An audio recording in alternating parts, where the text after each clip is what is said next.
What is going on, everybody? Welcome back to another edition of the Colin Thompson Show.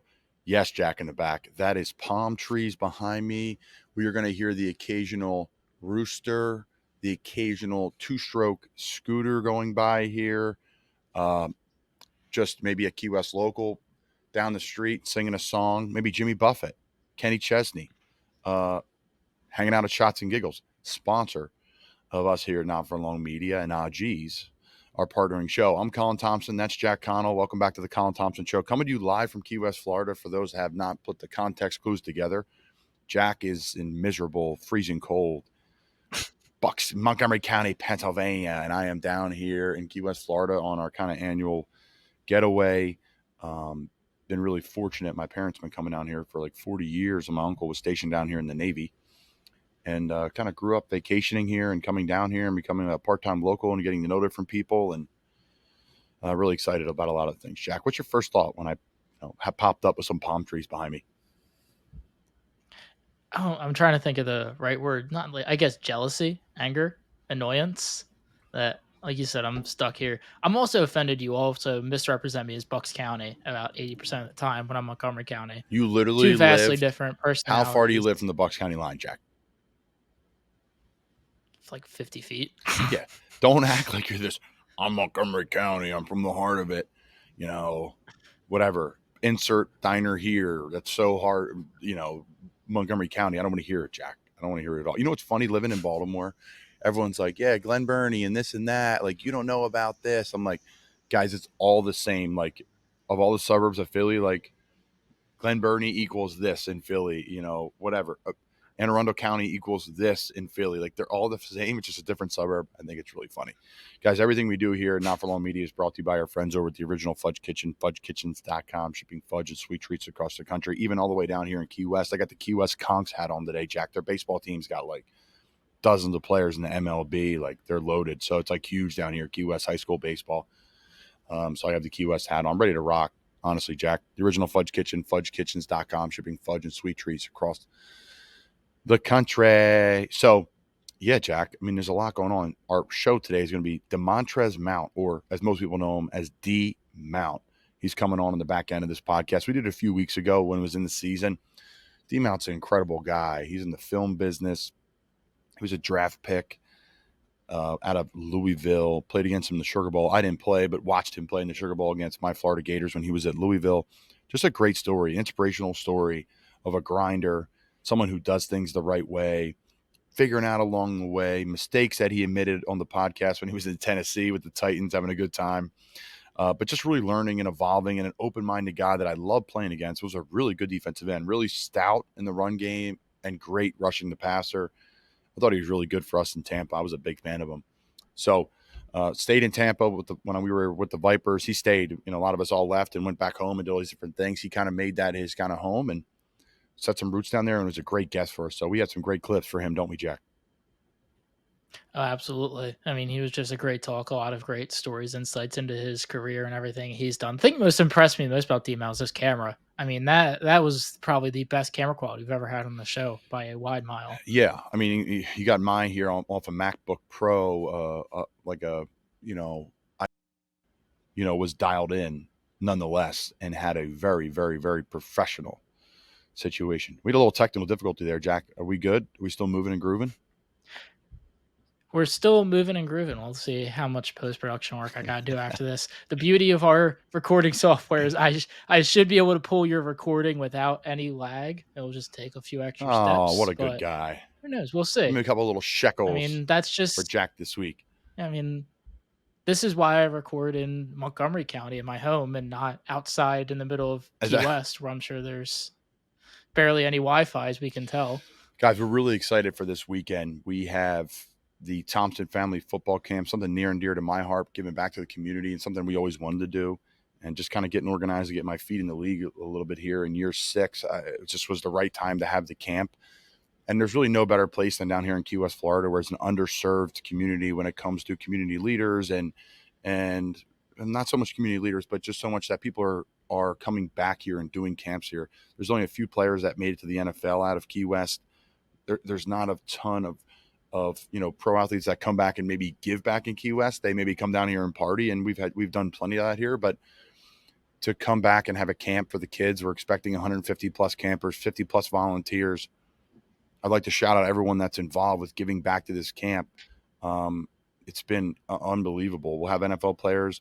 My teammate Ian Thomas here, Bradley Chubb, NFL PA will be here. We'll have a couple coaches from the Carolina Panthers here. Mekhi Sargent, running back, Jacksonville Jaguars. He's from Key West. He'll be here. Uplifting athletes, Few Will Hunt. The Carolina Panthers gave swag bags. Lost Boy Creations, Shots and Giggles Key West. Los Gringos from Tampa. They're donating all the food. Actions Over Words. DJ Angel. Our photographer, Miguel. Tropical Vibes, NFL PA, USA Football, Essentia Water, Little White House Subs, Lokai Bracelets, Nebraska Husker Football, and then Danny CEO and the companies that he volunteered to help out. So my wife Cindy, my mom Karen, and Dave, and just so many people down here. We're going to be giving back to the KW Police, PALS, Police Athletic League down here. We're also going to be giving back to the Mounted Police Patrol down here in Key West. So if it's in your heart, if you have the means, check out our website, notforlongmedia.com. There's a tab in there to get back to the football camp and check out all the details with the football camp, all our sponsors and who we're kind of sponsoring. There's a GoFundMe, and then anybody who walks up to the camp, we're going to be splitting things up and taking care of the Mounted Patrol as well as the PAL League down here. So really excited for the camp.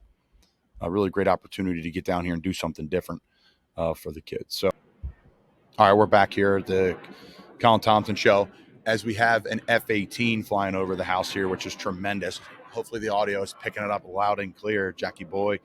But lots to discuss, Jack. First off, SeatGeek, promo code Colin Thompson for $20 off your tickets over $50 or more. Love the F-18s flying over, Sound of Freedom at Boca Chica Air Base down here. And then, is this loud, Jack? Is it really loud? I can hear it a little bit. Okay. I mean, but as much as you, I'm used to fighter jets flying over my house from that's over, the Willow Jack. Grove Naval Jack, Base when that was active. Yeah, that's been inactive for like 15 years, so I don't even want to hear it. Listen, I heard the Eagles fly over last week. They flew right over my house, so I heard that. It's a shame they shut down that base because it should have been active. But you were probably the people voting like no more planes, and now it looks like some sort of war zone out there. I do. We loved that thing growing up. I had like 15 like giant airplane books that would just look at all the pictures of the plane. My family was all for that, except for the aftermath of having a naval air base about 2 miles from your house that I won't get into. Yeah, we're not going to get into that. Okay. SeatGeek, promo code Colin Thompson. Som Sleep, promo code Colin for 10% off. Shout out to our friends at Actions Over Words. We're so thankful for our sponsors here at Not For Long Media. Much more to come. All right, Jackie. We got an Eagles game and a Eagles-Chiefs matchup coming up here in a couple of weeks. We're going to dive into it a lot. Not even a week and a half, I should say. We got to dive into a lot next week, but there's some matchups that I wanted to brush over with you before we send it over to D Mount. Is there any matchup that sticks out to you coming up for this game? It's more of a player against a scheme. It's somebody I would like to kind of come out and say I was very wrong about. That's Chiefs linebacker Nick Bolton. When I was kind of used to do my writing and stuff, Eagles were kind of looking in the linebacker sort of realm, and one of the people talked about was Nick Bolton. He was coming out of Missouri. That was 2021 draft. I did not think he was going to be that good. I didn't really see much about him. I just thought he was athletic and he was just a big tackling backer. He's proven me wrong. He's been tremendous these last 2 years, and he's probably one of the focal points of that Kansas City defense, that front seven, pretty much commanding that linebacker core at such a young age. Been freaking nature, heavy hitter.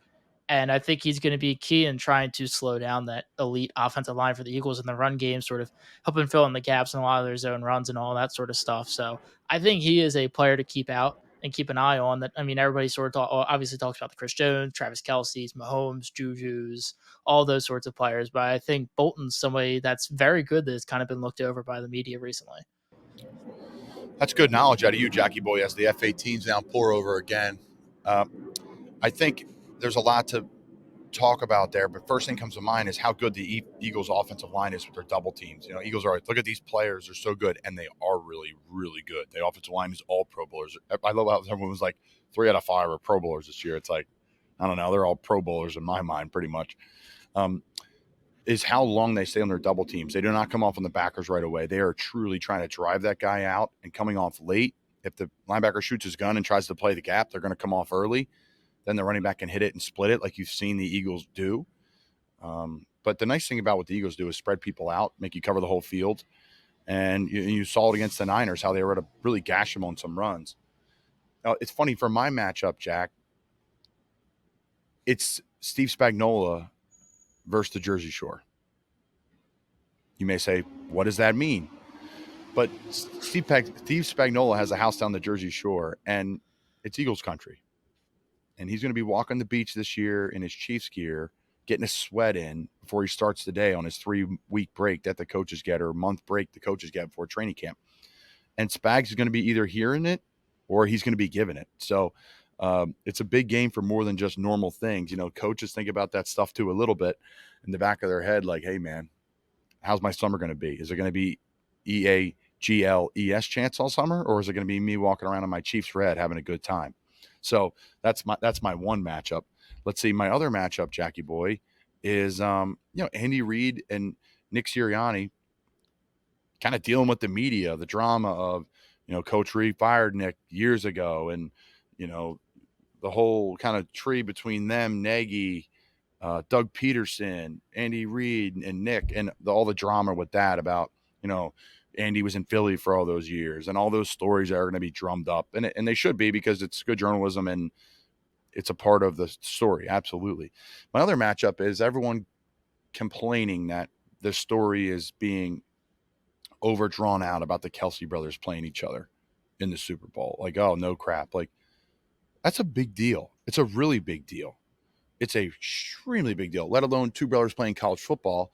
And then all of a sudden we're going to play each other, and not just play each other, but be arguably the best player on each team. You can both argue that on both teams. So RIP to those people that are complaining, then that's an overdrawn thing. There's going to be a lot of things. It's a Super Bowl. Everything's overblown. Everything's overhyped. But to me, it's the media controversies with the former head coach and the former player, and a lot of storylines between the teams. So a lot of really good matchups for media members. Jack, like yourself, you'd be there on Radio Row with the mic.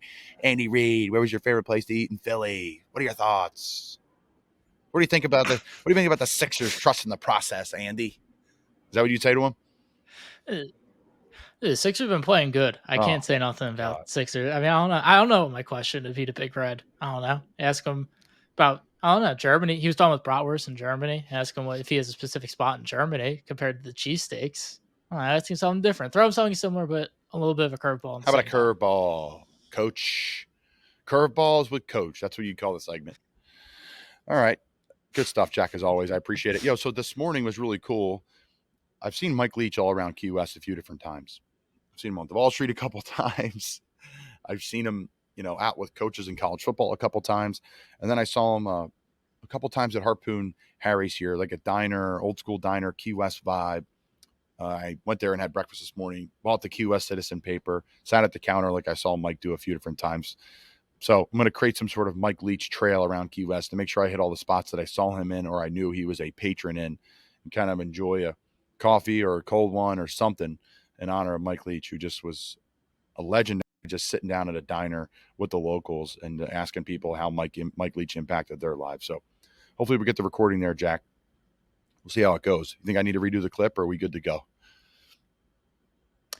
I mean, as long as we stay through for the local recording to upload, I think we should be able to salvage that and make a very pretty clip out of it. Look at that. Jay, Brad, or Seth, or myself will make. Everyone's bearing with us here, and I have full bars on my Wi-Fi here, Jack, which is really interesting for me. But life goes on. We're in Key West. We're on a rock. We're on an island here, Jack, so it's a little bit different. I want to jump right into the bar of the week here while we got time. The bar of the week this week on the Colin Thompson Show, brought to you by the original Fudge Kitchen, is Mary Ellen's in Key West, Florida. I've been holding off on this bar forever. It's one of my favorite places here. It's funky. It's fun. Great music. Great vibe. Amazing atmosphere. They have food. They have drinks. They have great service. They have an unbelievable time multiple days a week. But on Thursdays in particular, I'm not going to get into it on this show, but there's races on Thursdays. And it is the funniest and it is the most entertaining thing in the world. They raise money for amazing causes.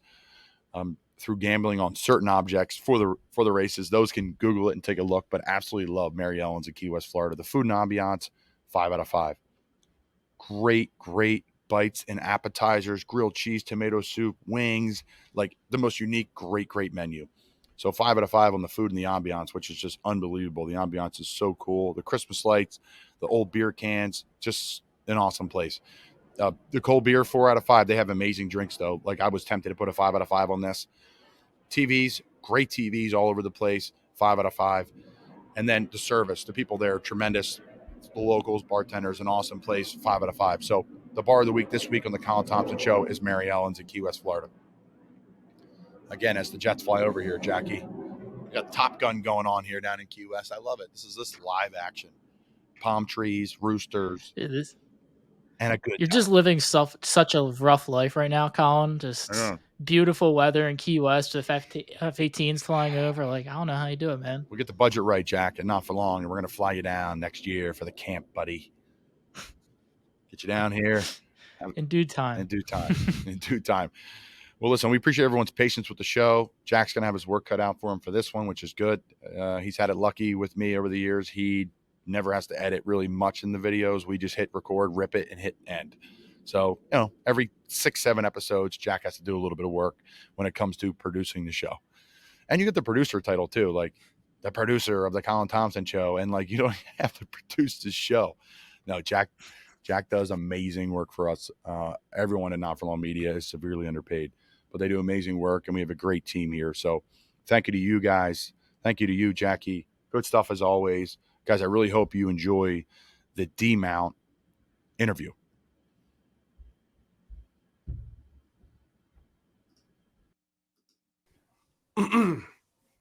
All right, my man D Mount is in the building. D Mount, how you doing, man? Man, just out here trying to stay alive, man. It has been a while. We were talking off air. It's been too long, man. Yeah, it's been forever. But you know, you're doing some big things, man. I've been keeping up with you. Thank you, man. So are you. We're going to get into you today. It's been crazy, for us. Really, probably why us at the Tampa Bay Vipers were hitting our stride. We were having so much fun. I had a blast in the XFL, and it came to a halt, man. It's a shame. It's a shame it ended, because I think people ask, the XFL shut down again. I was like, I don't know. I thought it was pretty legit. I enjoyed it. It didn't really shut down. COVID shut it down. No, right. I tell everyone that has been the most fun I've ever had playing football. I mean, high school, college, pros. I mean, it was just raw football with a lot of great talent and a lot of great guys. So I definitely missed it when it got shut down, But, I feel like we've been doing a good job of, staying in contact and still supporting one another. So, yeah, it was a good time, man. You were, I was in the going to the XFL, especially as like a blocking tight end. I'm like, all right, I'm not facing these guys that are freaks. And then I was like, oh man, I got you. I'm like, D Mount's a pain in the ass. This guy's a freak. He's one of those big, strong runners. I'm like, oh. So we had some good guys, man. We had a good team. I think we would have been fine. I think it really would have worked out well for us. But my man Corn. Once my man Corn got a hold of the team, and we were running the ball, he started, and we were playing. We once beat Houston. We had a lot of good players, man. I feel like we did started to get it towards the end. The defense was ranked. I think we were ranked number 1.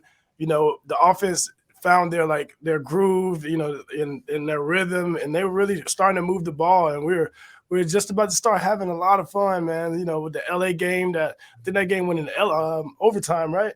Yeah, we lost. We were up huge. I know, that's crazy. Yeah, it was, but it showed we showed a lot of good signs of finally making that turn. So yeah, dang, it was disheartening when it when it closed down. It was, man. I remember. Now, were we out together like the couple nights after it closed down? I know everyone was scattering. Did we go to the saloon? We were all down. Oh yeah. We had a lot of fun, and we went out to saloon. After that, we just because we were kind of floating around trying to figure out what was gonna happen. No one knew, so we, it was let's just go out and get a couple of beers. Next thing you know, the whole team showed up, and we just flipped that bar upside down. It was a good time. I feel like that was the last hoorah, because deep inside we all knew man, this could be over, and this could be the last time we see each other. And I feel like we went out with a bang. We did, man. Tampa was a great place to play. The next day, I went to a Postcard Inn in St. Pete. That was unbelievable. And then that was it, man. The next day, got up, the world shut down. Man, you should have seen that place during COVID. It never stopped. I mean, I it was, they had volleyball going. The beach was packed still. I'm like, it just doesn't exist specifically at Postcard Inn. Well, they meet all the regulations, outdoor Right. bar, everything's outdoors, and that's awesome though, because Right. you stayed in Tampa. Yeah, I stayed in Tampa, which is kind of weird because I started my company in Denver, Colorado. And we made the transition when I got drafted to move to Tampa, and the whole company, to move in with me. And I kind of took a pause a little bit. I won't say pause, but we definitely slowed down a lot of productions so I could focus on my second passion, which is football. I call it my second passion. But yeah, it was a long and painful journey. But I'm happy I kind of stuck with it throughout the season because of the whole COVID thing. I mean, it really kind of was like a safeguard for me to fall back on if the Vipers didn't work out. Yeah, that's great, man. That's great. Talk about your business though. How'd you start it? How'd you find your first passion? Because your second passion is football. Man, yeah, so I did this in high school. I used to work for the we call it VTV back in high school. It's like a high school broadcasting, news and stuff like that. And we had all these like little skits. So it started off there, and I was like, man, this is pretty cool. Like I love telling stories, and I'm pretty decent at it. So when I got to college, I went to the University of Louisville. I started taking classes, media, communications, film, like the history of it and things like that. And it was, honestly and truthfully, it was taking up a lot of my time. So the coaches, brought me in, to a room to talk to me. He's like, look, either you pick what we brought you to school to come do, or you pick this and you pay for your own school. So, obviously I chose the latter. And but I always made that promise to myself that, if I get in a position to reinvest in myself and, dive back into it, that I would. So that's what I did on the second year of the NFL. I just, bought this gear, bought courses, really reached out to the community to find mentors. And yeah, I started doing that right when I got to the Denver Broncos. So that's great, man. Yeah, I mean, I think there's a misconception with the world and that football players only do one thing, and not like, oh, like you play football, that's all you're smart at. Like the whole shut up and dribble thing, I think that's overblown. I think people understand that athletes are, I shouldn't say it's overblown because it is something, and I have to constantly defend guys in locker rooms. Like, no, there's great people, but more and more now you're seeing guys transition to a second career, third career, involved in multiple things. Right? Yeah. Go ahead. Sorry to interrupt you, Colin. I was just having this conversation with a friend this past weekend. It's like, Shaq is a DJ now. I think Gronk is a DJ now. And you got a lot of like, players that are like taking up all these like interesting, like creative jobs. And people are just so shocked. Like they're just so shocked. Like, oh, that's pretty cool that he's doing that, right? Like it's like almost like we're not people, kind of, like we're just like you guys. Like we want to be creative. Like, it's just so happened that we chose the sport to pay our bills, No doubt. And I think too, there's like, it always happened. It's always happening. You're good. Let it go. I knew you were working out the sore throat there, but COVID, you can't cough nowadays. Yeah. But it's always happened in sports. People always had other passions, but it was such a neglected thing in our world. Like I just remember, my parents when I was younger, like, be careful what you post on Facebook. Like, you don't, again, they were open-minded. Like, yeah, go do this, go do that, open this business, start this, have a media company. We both have one. But it's like, the end of the day, I remember vividly, like, don't tweet this, don't tweet that. And even our coaches, like, I played for Coach Rule. Like, Coach Rule, I'm at Temple. There was no, like, if you tweeted or you posted a picture of you playing, you better be playing well, or you're going to hear about it. And he's not going to, like, tell you to take it down, but he's going to give you a little, little shit about it. Be like, hey, man, come on now. You better post a picture like that. You better keep playing well. So, it still hurts me. Like I'm tweeting like a Saturday before a game, like at a fan, or I'm posting a picture of me playing or a video, like that's now, thank God it's become normal. But it's allowed players to monetize things off the field. And I think there's always been passion though. No, right. Like, I mean, you said it all. I feel like, you know, in any other industry, right? Like you have doctors, you have, you know, in any other in any other extravagant like industry, you have that person that goes around telling the whole world, look, I'm a doctor, I'm a lawyer, like I'm passionate about this. Like, you know, that's what they talk about, that's what they tell all their friends and family. But I'm sure you know this, like when we go out, you know, we meet people at bars, we don't go around telling people that we play in the NFL, you know, like, and if we do, you know, it's a lose-lose situation. Either you tell them and they immediately judge you for something you probably aren't, or you attract the wrong crowd that you probably shouldn't be around anyway. Yep. But like, where's the balance in that, you know? It's touch and go. You know, the interaction at the bars with folks, and you and I, we like to go out and have a good time and meet new people and kind of, you know, scratch that itch, for lack of a better term. So it's a fun lifestyle, but you got to be careful. And I think too, for me, if I sit there and have a conversation with the person for like 30 minutes and they, you know, they don't pry and it comes up some way, then I bring it up. But I do think this, as it's different for a white man and it is for a black man, especially as a bigger, you know, black guy. Ian Thomas is one of the best blocking tight ends in the league, one of the best tight ends in the league that no one knows about. He's with us in Carolina, and we like have become very close. And you know, he's a big black man, that big head of dreads. Like, he's a big presence to him. He's a big guy like yourself. He's 6'5", 260. Dude, he can block, dude. Like, you wouldn't like this guy, but dude, he can really block. So, you know, Ian, like, we were in Key West together, and we go tight end trip down there every year, and like, you could see how people react to him differently about how he plays in the league, and it's a different. And I want to ask you if you see it. Like, it was a different draw. Like, people, we would bring it up, or it would come up, and somehow, some way, it was like there was like maybe some more judgment on Ian about it, whether it was good, bad, or indifferent. There was different conversations than I get. Instead of like, where are you from? It's more like, well, what do you play? How many catches you have this year? You know, it was a very different thing. And I'm not saying that people were racist. It was just like a different tone and like had a different presence. Like, I got different questions than Ian. Did you see some of that? I personally, you know, never really felt, you know, that way. But I also think that, you know, whenever you leave the country, you'll probably was it like the locals there, or was it more like? No, we were in the States. Key West is like Key West is in Florida. Yeah. Yeah. No, it was tourists. It was tourists. Really the base root of the story was, it was funny. The guy, we were sitting at the bar with, my dad was there, my uncle was there, a couple tight ends were there, and it was two white guys, and then my dad's white and my uncle's white. So we're all sitting there, right? Yeah. And in the NFL locker room, like, two people probably listen to this. Wow, they're talking a lot about race today, but this is how I conversate. Like, this is how we always. Right. Like, this is how we. Yeah. It's not a big deal. We're just humans, and you know, D and I know each other, and all the tight ends and I know each other. So it's actually majority of our humor.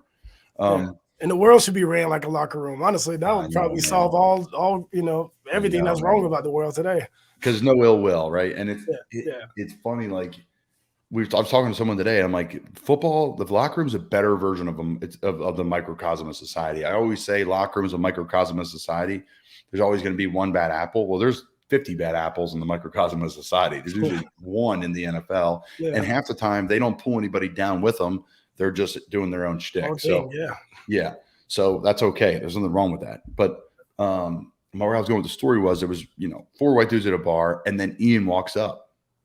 Right. So Ian's up. Hey, we're all hugging him. It's great to see him at the beginning of the trip. And like, the same group of people were like talking to us before. And then Ian came up, and the same group came up, and they were asking Ian a whole nother set of questions. Now, yes, he's big.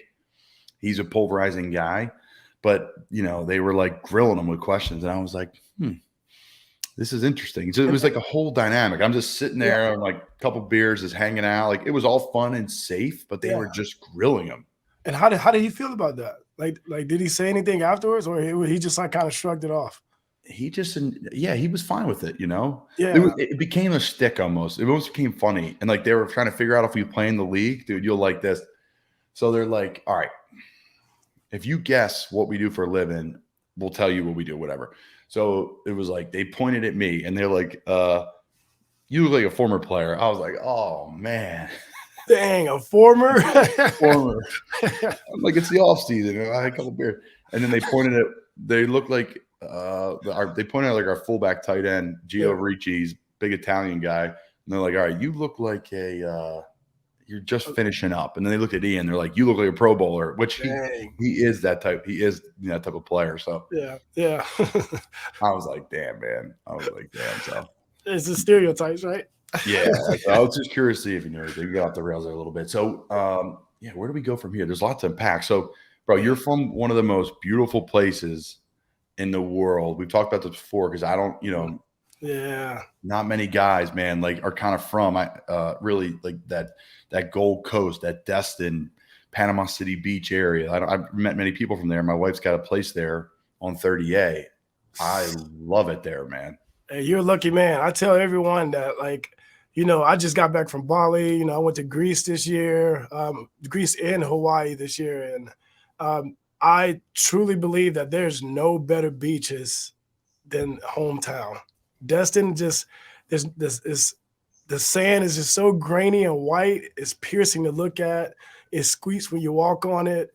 And the water, it's Gulf water, so it's calm, beautiful, blue, nice temperature. And it's like, it's just, it's really something out of a movie, and it's not very populated. Not too many people know about it, which is a steal, but it's like, people are now though. Like I'm starting to notice just now. Yeah, it's just because when I started dating Sydney, my wife, like we drove up from Gainesville, and I never heard of it ever. Yeah. So right. I was like, and I've traveled, been lucky to travel. My family traveled when we were kids.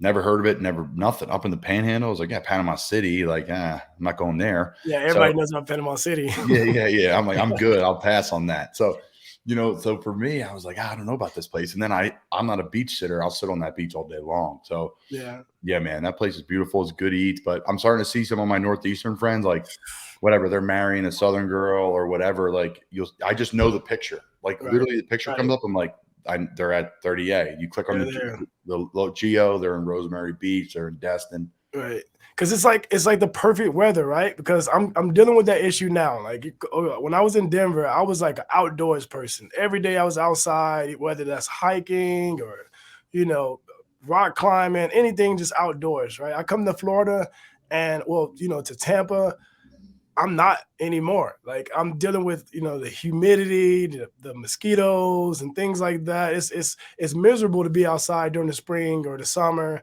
I mean, it's a lot better now, but back at home in Destin and 30A, like it's really chill all year, like it's great. The weather is perfect for you. Just sit out there and the mosquitoes aren't like they are in the rest of Florida, which is like a win-win, Yeah, it gets cold. It does get cold there. It gets cold there. I like it there. I've been up in their condo there. I think we were there in December one year. It was cold, which I loved. So yeah, no complaints from me. So all right, so let's transition. So you're in high school. What's that recruiting process like? How do you end up in Louisville? I was recruited by Coach Charlie Strong, Ron Dugans, who's actually at Florida State right now. He was my recruiting person that came to my school, and honestly, I'll be honest, like I did not even consider Louisville at all. But if you know anything about Louisville and their spring break and things like that, everybody from Louisville comes down to Destin, right? In Panama City, that whole area. And in high school, I spent like a week partying, like with all these Louisville kids, and I was just having the time of my life, right? And I'm in the high school, drinking, which I do not recommend. Don't drink till you're 21, obviously. Absolutely. I didn't follow the rules, unfortunately, but I was, drinking with the spring breakers, and I was like, yeah, man, I'm a commit to you guys tomorrow. And they didn't believe me. And literally on that Monday, I committed to Louisville, and shocked everyone, my mom, family. Because, then I had offers, to Clemson, Minnesota, Florida State, I was getting looked at by Alabama, and I just said Louisville, and it turns out, it wasn't that bad of a decision, So, word of advice, go drinking on spring break and make a impulsive decision. Yeah. Perfect. But hey, listen, man, you know what? We only got one shot at this thing. So sometimes when you get older, you look back on some of your decisions you made. You're like, you know what? Probably a bad decision at the time, but that's not a bad decision at this moment of time. So. Right. And I have a saying, and you can take it wherever you want to go, but I like to say, always chase dopamine, like. Interesting. Explain that. I mean, like, I feel like every great decision that I've made, like, if it came from like a pure place that like of happiness that I'm like going for, it's always been a great decision. I impulsively bought my dog and named him Goku, and everyone was like, bro, like, you can't have a dog right now, blah, blah, blah. He's been with me for 10, 11 years, and he's been like, like something really solid for me. You know what I'm saying? He's a small dog, and I've been extremely happy, right? And then just like a recent thing, I went off to Bali for 3 months. And this is, once again, a place that I've always wanted to go to. And they were like, oh, if you go that long, your business and, all this, all the, responsibilities. And I just took off, right? I went there, got a lot of valuable information about, creative businesses, connected with a lot of people. And, I got a lot of stock video that I'm selling, and it's becoming very profitable now. All of it, and everyone just was like, no, that's a bad idea. Same thing with the Louisville decision. I, made that, off of having fun, like just chasing, dopamine, like I don't know. Maybe that's not the best advice, but I love it. It's just something that I kind of stick by. And at the end of the day, like, if you made that decision to, make that decision based off, of the promises that you promise yourself, then who can you be mad at if it doesn't pan out, It's really like base something off of what makes you happy, what gets you excited, what gets you going. It's funny. The first thing I thought about was like, growing up in my family, it was like my parents are both entrepreneurs. My mom's like a super entrepreneur. She works 365 days a year. My dad works his ass off too, but I think my mom just overshadowed him because she was just ridiculous. She still is. Yeah. Right. So, it was unique at our kitchen table. We were always talking about like buying houses, flipping houses, no emotional attachment to anything. It was all about business and like, oh, maybe you can own this bar one day or own this restaurant or you can go play in the league. Like there was never no. There was never no. It was always like, my mom would always like, no, don't say that. Like, and I'm not going to make it, or am I like, no. So like that dopamine in my head of like, for me, when I'm out with my friends and I have a couple drinks, I'm like, I want to own this bar. I want to be a head coach of this team. I want to do this. And then like, after the dopamine falls off the next day, a lot of people don't follow up on it, but I've made a point to follow up on it. Like, there's things I'm applying for that I'm not qualified for, and I won't, get the job right now. I know that. Sorry, Mom, but I know that like I'm going to do it just because it's fun and it's what I just did. So it's a great point. It's really kind of what I've done. Like, I'm going to start a media company. Well, you can't do that while you play pro football. Why not? Well, yeah, why not? Yeah, like what's stopping you? Yeah, I tell you, I mean, you're doing it the right way. I tell you, that's one of the regrets that I have is I wish, and only experience would have showed me this at the time. But I wish when I was making what I was making in the NFL, like I wish I would have been at where I am now then, if that makes sense. Because it's just like now that I've been in business now for 5 years, it's a lot of things that like, like you start to niche down and really come into your style and know what and what you want to shoot and who you want your audience to be. I didn't know that then. So like I had all this capital to just play with, and I was just spraying and praying, but now it's like more directed and focused. So like, I mean, you right now you are honed in. You know what you want to do, and you're going after it, man. And I'm trying, man. Yeah, that's I'm awesome. Trying. Thank you. It's been fun. No, it's been fun to do while I'm playing. it adds a little bit of, I think some clout to it too. And I always say I'm the first NFL player to have a podcast, at least that I know about. 2017, I had one. I don't think any other guys in the league had one. The Bussin' with the Boys guys, they say they had the first show, but maybe I wasn't active, but I was still in the NFL. I still paid the union. So at the end of the day, I don't know. It's always been fun.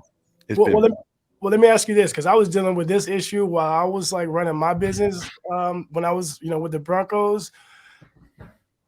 Have your coaches found out, and have they said anything? Like what's that dynamic like? It's a great question. So it's really good. It's the nervous side of it, right? Is this a distraction? When guys are going home and watching 5-6 hours of Netflix and just laying on their couch, what's the difference? I can watch 2 hours of Netflix and then I can just do the work for 2 or 3. So I'm down the line with your answer, but the answer is people have talked to me about it, but never really in a negative, you shouldn't do that way. Now, I think there's some organizations, we can probably guess what they are, that if I was with them, I wouldn't do it anymore. I wouldn't do my show. I would probably just do the media company, and because we have 5 or 6 shows, I would just help out those shows from afar and be more managerial than hands-on with my own personal show. Because again, the number one thing for me, I want to play ball. That's my passion. This is 2, 3, and 4 for me, playing, coaching, media. So so to answer your question, no, people are be like, freaking media guy, don't tell him anything, he'll tweet about it, or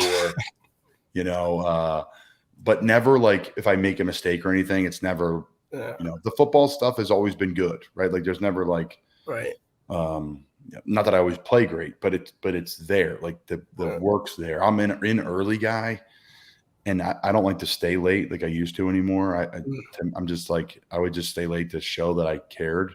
So I get out, whatever, 30, 40 minutes when we're done, an hour after we're done. So, and then I'll just spend it. It's a great question though. You know what? I was kind of facing issues when I was running my business while playing with the Broncos.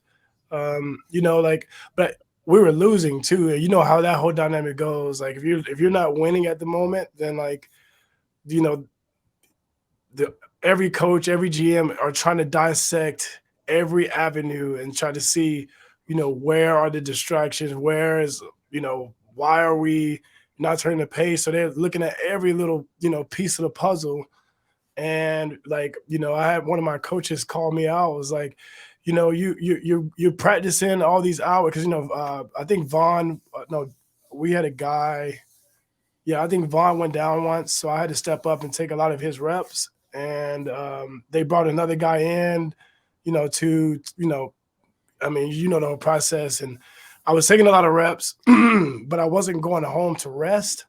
And I had an injury, right? And they were like, they tried to, point my injury towards, what I was doing outside of football, it was something strenuous or, basically making that the problem. So I really had to secretly move, because I was starting to gain a lot of traction with my company, and I knew that something in me just knew take advantage of this time now. And I'm so happy I made that decision, because I don't think I would be where I am now. But had I listened to them and felt that tension with them, I would have been in a very different place now. No doubt. I think it's that battle of balance and am I doing the right thing? Yeah.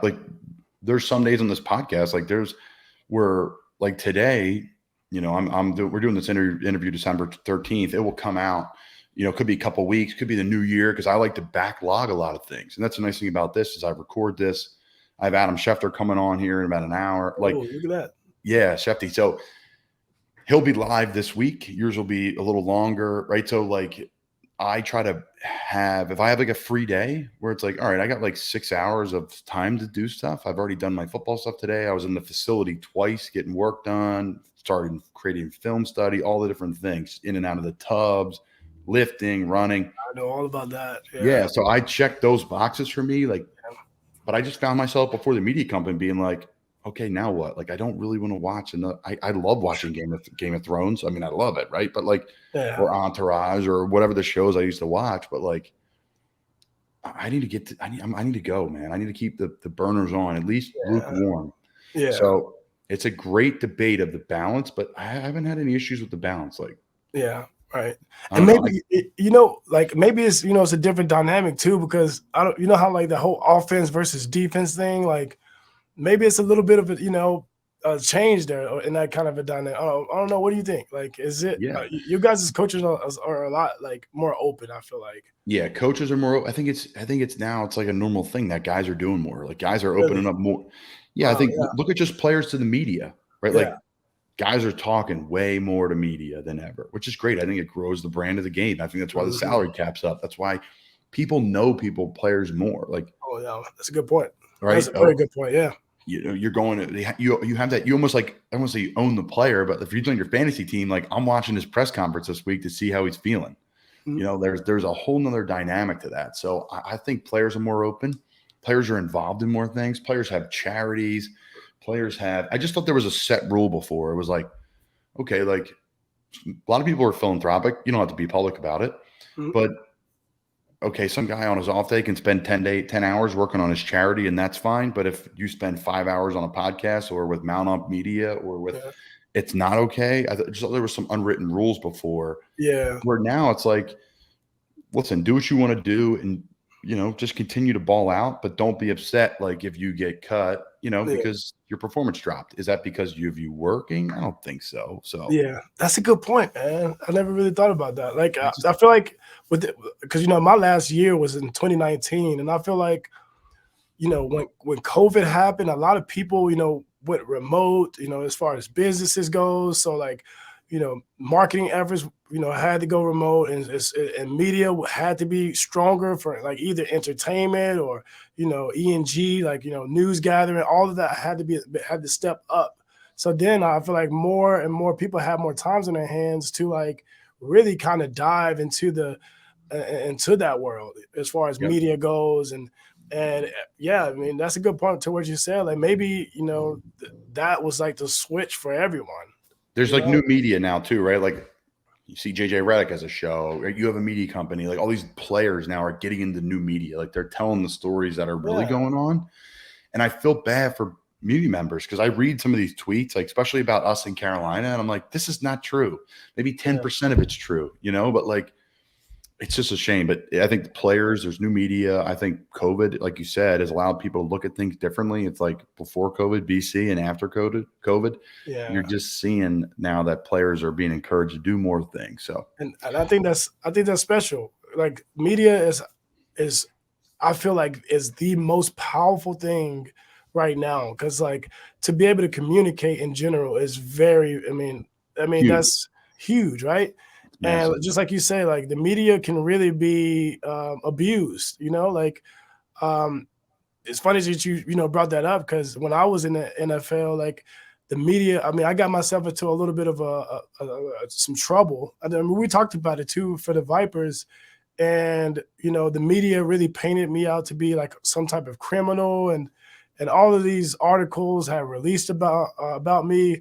And it was an assault charge against the Uber driver, So I'm like facing all these, like I had to go to court for, to fight against, a criminal case, a civil case, because the guy tried to sue me.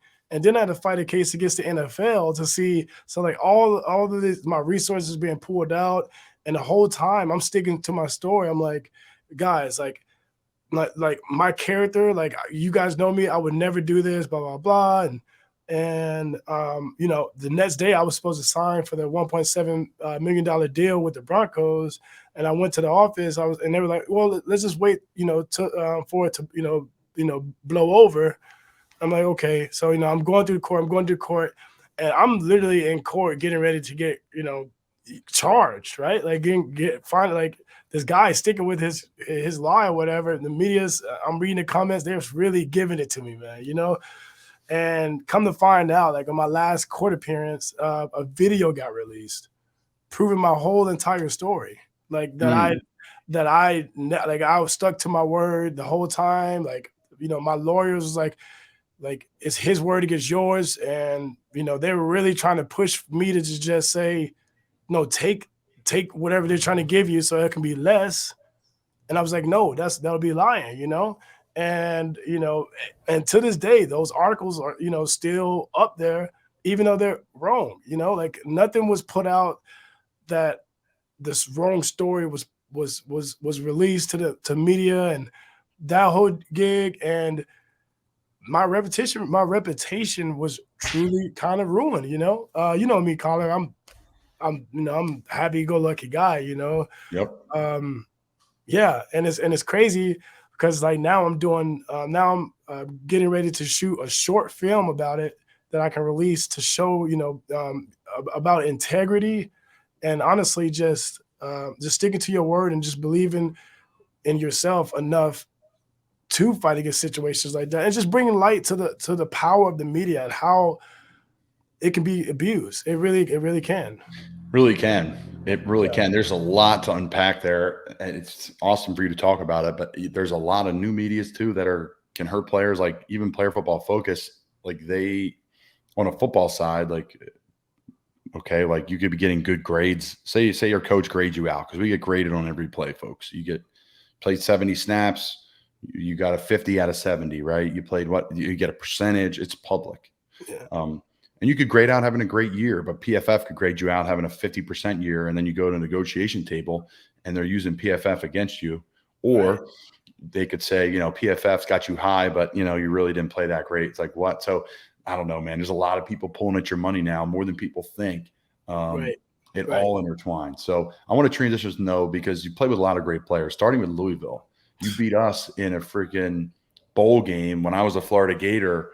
You and I talked about this before. I mean, that Florida team was, I think, the stacked. best. It was stacked. Yeah. Ridiculous. We couldn't protect the passer. Every one of our offensive linemen are in the NFL. We didn't have a quarterback. Jeff Driscoll just almost beat the Cowboys the other day with the Houston Texans. Jacoby Brissett's a starter in the league. Jordan Reed just stacked. Mike Gillislee, that was our offense. Our defense. You guys had a stacked team. The defensive line, it was just insane. Yeah, Easily. Yeah. Floyd, Lorente McCray, who's still playing. Bostic, Jelani Jenkins, Mike Evans, Luchez Purifoy, and Robertson were the corners. They were first-round type grades.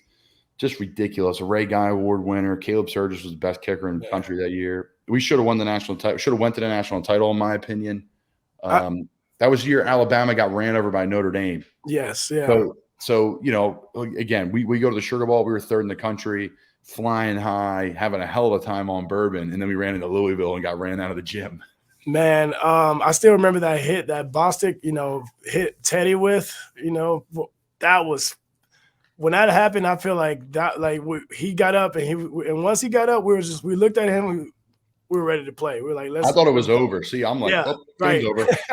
Bostic's going to go crazy today and kill some people. John's still playing in Washington. That's crazy. All those guys are still playing. It's crazy. That team, like DJ Humphreys, like just Trent Brown. Like I think Trent Brown is a beast. Trent Brown came in the next year, I think, 13. Yeah. It was DJ Humphreys, John Harrison, John Jalapeno. Who's the right tackle? I forget. We had some good players, but I digress. Luchez Purifoy is from Pensacola. I played against him in high school. He was sick too. Yeah, he had some off the field stuff too, and I think that hurt him. But I digress. Talk about Teddy Bridgewater because I play with Teddy here. I love Teddy. Man, dude, Teddy is just a man. Everyone loves Teddy, right? But no one knows how good Teddy is in Madden, right? Madden, Teddy will run anyone out of the house in Madden, right? So that's the whole story for that whole, the Florida versus Louisville game. We have a whole week, to spend in the city during the events and whatnot. And growing up in Florida, it's like a fraternity. Every athlete knows every athlete. So we had a bunch of the Florida guys, come over to our hotel, and we're playing Madden. John is playing against Teddy. And Teddy beats him, and that's the whole story. Everyone said that John was trying to get his lick back at the game, and but Teddy is liked by everyone, and man, he's a jokester, man. He's a hell of a guy. And I'm happy, the positions because to bounce back from the injury he has. It just speaks to the guy to the guy's character alone. Like that guy is a fighter, and rightfully so, still playing, and he's waiting on his shot, and I feel like he'll get it and he'll do the right thing. So he will, man. He's like, I explained Teddy. He knows exactly who he is. Like he doesn't try to be anybody he's not. He is who he is, and he's going to be a player like that. He's going to be a person like that. Yeah, I love playing with Teddy. So Denver, and it really started with Tennessee. As we start to wrap things up here, Tennessee, what was Nashville like back then? I feel like Nashville was probably better than there was less people. Man, look, for me to go to Nashville was probably the worst place I could have gotten drafted. Man, I went to Louisville. I went to Louisville University. That's when I first got introduced to country music. I'm like, dang, what is this? I'm seeing all types of new things coming from Florida. I started to make that change then. But man, when I got to Nashville and that live music got into me, and I bought me a cowboy hat, some cowboy boots. I started going to Nashville Predators game and dated a couple blondes. The good old days, man. It was a good days, right? But as a rookie coming out of that and experiencing this, it was a lot to balance, And even though I was playing well, I was having a light year season. My first game, I picked off Jameis Winston here in Tampa Bay, and I was having a good year. And then the sixth game, I tore my ACL. Oh. And then it was even worse too, because like I tore my ACL. All I had to go to was rehab. I had to work on my injury while everyone was in the meetings and at practice. I would just go home and Nashville, Las Vegas is it doesn't stop. So I'll go home, drop my bags off, and go right to Honky Tonk. That's a good place there, man. It is. It's a 4-story country bar. that never stops. And every artist there is just as good as the original, cover song that they're doing. So it was a good time, but bad for me. Bad for me. But it's a great city. Yeah, no doubt about it. I'm going to talk about Denver too. You played on a loaded team there. At least your room was loaded. I joint practiced against them. I think the year you left. Chicago. Yep. You were there? I was there, but I tore my Achilles in OTAs. So right when you guys came, I was still rehabbing with the team that whole year. So I was at practice and watching everything. Yeah, I got the Denver Broncos from the Indianapolis Colts.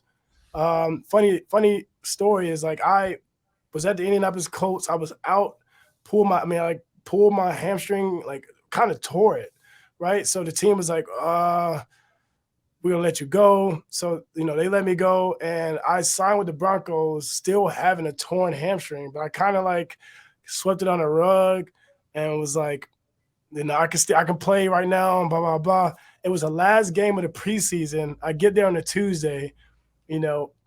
Practice my ass off for 2 days in elevation. I couldn't really breathe, and played a lot in a pregame, and they ended up signing me to the practice squad, and I kept balling out, and kept my head down, and I was focused, and they activated me, and I played in 7 or 8 games there, and really kind of had a balling season, especially coming from practice squad and getting elevated to finish the whole year off on active roster out of nowhere, so that. I love John Elway for giving me the opportunity, because it's I came in like a wrecking ball, who is this guy, and so they had no, I practiced my ass off, and they had no choice but to elevate me. So, and I was in the room with Von Miller, Shane Ray, Shaq Barrett, who is here in Tampa Bay doing a lot of big things.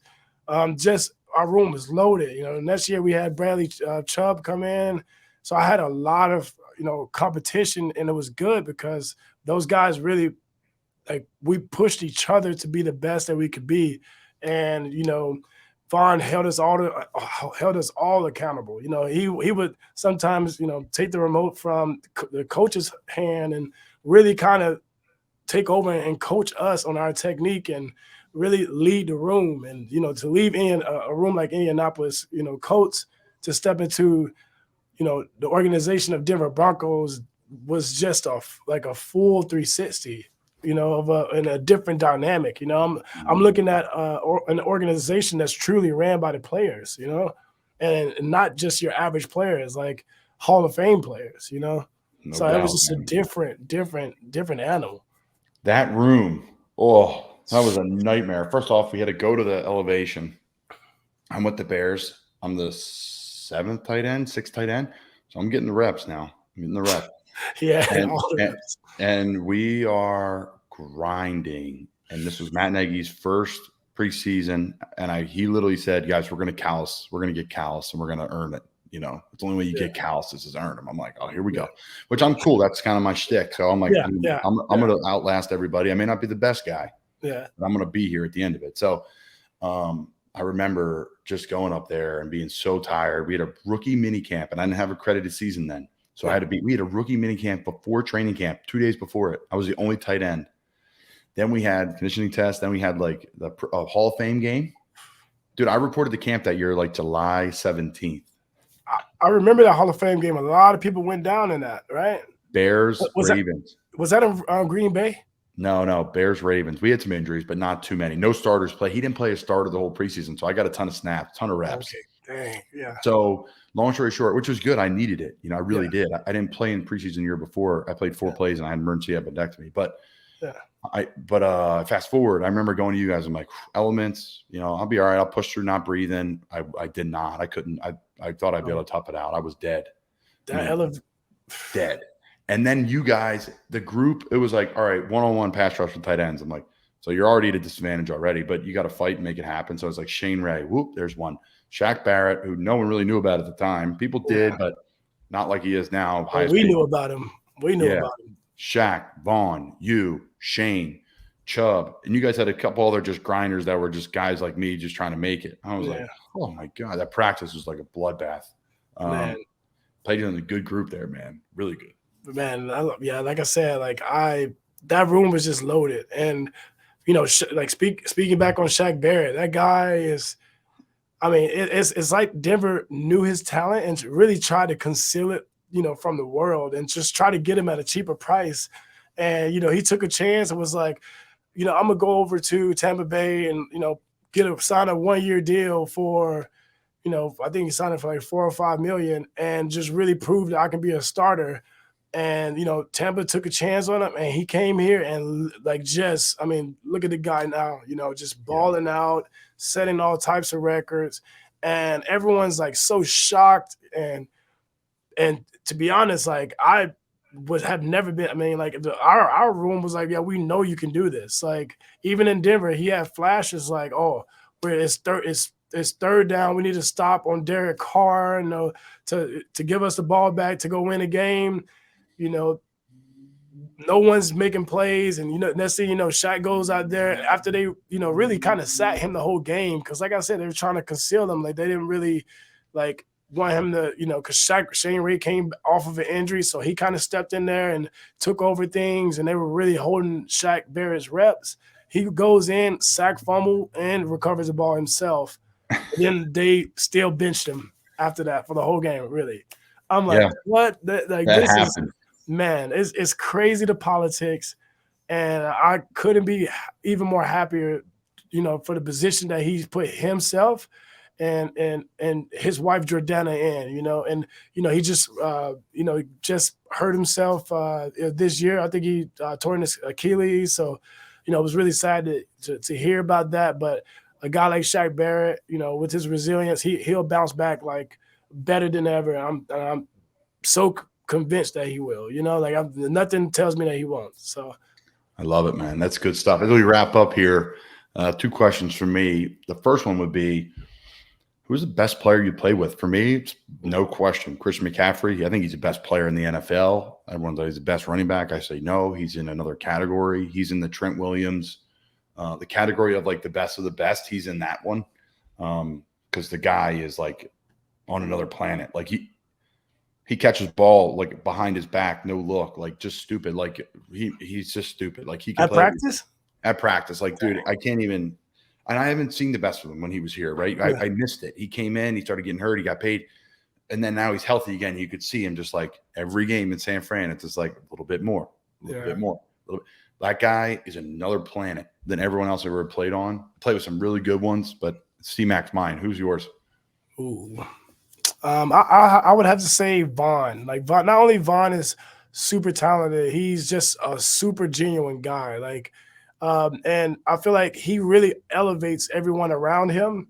You know, like either you're in the room, either you love him or hate him, because he's not like, if you are not playing up to par, he's gonna really like harp on you every day. Like he's gonna be on your ass every day. Like, bro, you better step it up. You know, he's gonna talk to you how, you know, a dad will or a brother. Like he's not gonna hold anything back. You know, whether the coaches, you know, coaches skip over you from coaching you. If you're a guy on practice squad, he'll still harp on you like, hey, you should know the plays, man. Like, you know, he uplifts everyone. You know, I just wish he took more reps at practice, but you know, that's all. Yeah, but like, and him and, you know, Shaq Barrett. I never seen a guy just work on one single move all practice. That's the only thing he does, and just perfect it. Like you know what he's gonna do, but you really can't stop it because he's a guy that has relentlessly like practiced it to the fact that it's just like he's gonna get a win eventually, you know. Yeah. So yeah, those two, and I'm not just really saying that because, you know, I've been on some great teams, but just, you know, those guys, you know, philosophies surrounding football and their work ethics, you know, it's just something that's very inspirational. Yeah, I think Christian's in the same boat, right? Because we both play some great, I mean, unbelievable players, but they're in that own category. Like Von's in that category too, right? Of just guys that are just another level. But really because what they do off the field, it's on the field stuff is great. Don't get me wrong. But man, Christian was different, just like that too. I'm happy for he's in Niners in a great spot. So that's good. Yeah. That's good. See, I like that whole dynamic because, like, you know, a guy leaves this team, we're happy for him. You know, like, oh, go do it, bro. Like, we love you. Our whole team is. Decision. Yeah. And then Baker goes, and then he lights it up. You're like, but that's the least shocking thing in the world. I'm going to talk about today on the show. It's like, oh, dang. Because that's who he is. Like, Baker doesn't have a chip on his shoulder. He's a boulder. I'm going to say it today on the show. There's not another quarterback in the league that could do that. Yeah. Wow. Not one. 24 hours. 24 hours. Yeah. And it's a testament to him. The guy's built different, just like you, bro. Just like you. Just like Mount Up Media. Talk about your media company as we wrap up. Plug all your stuff, how people can follow you. Oh, yeah. So I have a website. It's Mount Up Media. If you guys want to plug into my personal Instagram, Miss D Mount 1. There I'll share more lifestyle things. Mount Up Media Instagram is rebuilding. We're rebranding. It just recently got deleted by Instagram, but if you guys would help us out, we love working with, you know, nonprofits. I'm personally a commercial DP. I've shot for, you know, Venus and Serena Williams, Harper's Bazaar, American Cancer Society, just out doing a lot of great things, sharing a lot of great stories. And if you guys want to tap in and learn more about the craft, or, you know, just reach out to me, and, you know, I'll help out where I can. So I love it, man. I'm on your Instagram now. Bro, you've done some amazing things. Like, as we wrap up, like, where should people go and visit on a vacation? Like, you've been some spots. Now, we talked about Destin. It's great. People in the States can get there. Oh, but where's a place that you've been? You're like, man, this place is just unbelievable. You know what? Turkey. Like, Turkey is just, there's no other word to say. It's just majestic. Like, I never went to a place, you know, like I said, I went to Greece, and I just got back from Bali, and, you know, all these other places. I never went to a place where I didn't feel like I was on earth. You know, I don't know how to even, like, it's so culturally different than America, and going there and experiencing and really feeling how inclusive they are. Like, they want you to know, they want you to learn about, you know, their culture, and it's just very beautiful. You know, I'm waking up to the hums and songs of, you know, the Muslim prayer. That was something completely new to me, you know, and it's like the Silk Road is there, the Grand Bazaar, like all these things that are just insane to look at, you know. And then Bali is like organized chaos, but it's like beautifully like just inclusive as well. The nicest people you will ever be around, and there's never a boring day. Like it's so many things to explore out there, and it can be dangerous, but it's just so hard to explain without actually just like just jumping right in. And I feel like it taught me so much, so many things about just how great humans are. Because we see a lot of bad things with the media and things, being over here in the United States, and you go there, and they don't know anything about the media or news that's happening in the world. They just choose to love you, and it's such a community. So Turkey and Bali, and they're super affordable. I think like I was getting 5-star. I mean, I had this. Oh, you'll love this, Colin. 3-bedroom villa with my own pool, $200 or $300 a month in Bali. Crazy. I mean, just same thing. In Turkey, that's what they call it, and it's the conversion rate from American dollar to Turkish lira is or Indonesian rupiah is just insane. Like you can really have a good time and do and be whoever you want to be. Everything from scuba diving to paragliding to just anything, flyboarding. It's just an amazing place with a lot of great people. There it is, man. I'm glad I was scrolling through your Instagram earlier for some prep for the show, and I'm like, man, D's killing it. So I'm happy for you, man. Appreciate you coming on the Colin Thompson show. It's great to catch up. Man, thanks for having me, Colin, man. Call me anytime, man. It's been great, catching up with you, man. I miss this. I know, I don't have you in the locker room listen, anymore. You're moving up in the world on me. So no. You're moving up. We gotta do Tampa. We gotta do Tampa because I love me some American Social. I love me some hat tricks. I love me some St. Pete Beach, all the bars on South Howard. Heck yeah. And man, it's grown since you left. And I got a guest room, so come make yourself at home and come anytime. Bring your wife. I'll take you out to dinner. Thanks for joining us, brother. Have a great day. You too.